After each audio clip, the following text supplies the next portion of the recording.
The THRWN were known across the stars as the galaxy's gentlest people. Tall and willowy, with crests that shimmered in soft colors, they had not waged war in nearly 12,000 years. Their culture revolved around harmony, art, music, diplomacy, and careful stewardship of their worlds. To many, they were living proof that peace could triumph over brutality. But peace, as the THRWN knew it, was fragile. When the Syndicate fleets rolled across the outer sectors, the THRWN worlds were marked for soft assimilation. Their industries would be commandeered, their citizens drafted, their culture swallowed. The THRWN, who had no armies, had no way to resist. So, they prepared to surrender. The THRWN High Council gathered in their crystalline chamber, the air thick with resignation. No species had ever stood against the Syndicate and survived. Better to bend than be broken, that was the THRWN way. But one voice cut through the chamber. "They will not stop," said Elder Serial, her crest burning in sharp crimson. "Submission today means extinction tomorrow. The only chance for our people lies not in surrender, but in alliance." "With who?" another counselor demanded. "No empire will risk Syndicate wrath for us." Serial's eyes glimmered. "Perhaps not an empire. But there is a species, humans." The chamber rippled with unease. Humanity's reputation was a paradox: death-world survivors, restless explorers, a people shaped by wars most species could scarcely imagine. To the THRWN, humans were dangerous precisely because they understood conflict in a way no peaceful race ever could. Yet, within a fortnight, emissaries were dispatched. The first meeting was tense.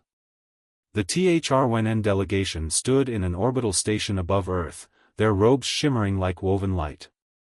Across from them, human officers in dark uniforms leaned forward, eyes sharp, postures direct.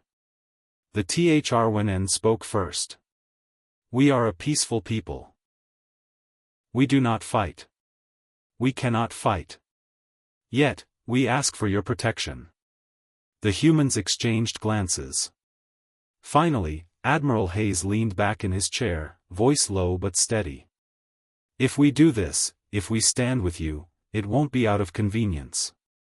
It will be because we see you as worth protecting. Once we decide your family, we don't abandon you." The THRWN did not fully understand what that meant. But they would learn. The Syndicate came swiftly. Warships blotted out the THRWN skies, their demand simple, unconditional surrender. The THRWN Council trembled as they transmitted their refusal, backed by the insignia of Earth. On the surface of Miris, the THRWN capital, civilians huddled in crystal plazas, expecting annihilation. Instead, they watched in awe as human fleets dropped from warp, steel behemoths bristling with guns, shielding the delicate THRWN spires. The battle that followed was chaos incarnate. Syndicate forces had numbers, but humans had something else: fury sharpened into discipline. They fought not for conquest, not for resources, but for the promise they had made. Every time a THRWN city came under attack, human dropships roared down, Marines spilling into streets to shield civilians with their own bodies. The THRWN had never seen such violence, and never such sacrifice.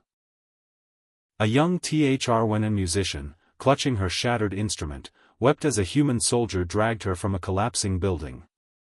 He was bleeding, armor scorched, yet he smiled and said only, "You're safe now." For the THRWN, it was incomprehensible. For the humans, it was natural. Weeks turned into months. Side by side, humans bled for THRWN worlds. And slowly, the THRWN began to change. They were not warriors, but they were not helpless. They learned to shield human medics with their bodies, to guide civilians to safety during bombardments, to raise their voices in songs that carried through the smoke, steadying trembling hands. It was not weapons they gave humanity, but something quieter, an anchor. The THRWN reminded humans what they fought for. At last, the syndicate retreated, humiliated. The THRWN homeworld still stood, its spires cracked but unbroken. In the aftermath, a syndicate envoy demanded to know why the THRWN, the most peaceful of species, had chosen to resist when surrender would have preserved them. Elder Serial answered with calm clarity. Because humanity stood with us. And when they fight for you, they do not see allies or clients. They see family. We chose to stand with them, not because we love war, but because we love what they are willing to risk for peace. From then on, across the galaxy, the story spread, the THRWN, the gentlest people in existence, had taken a side. And the side they chose was humanity.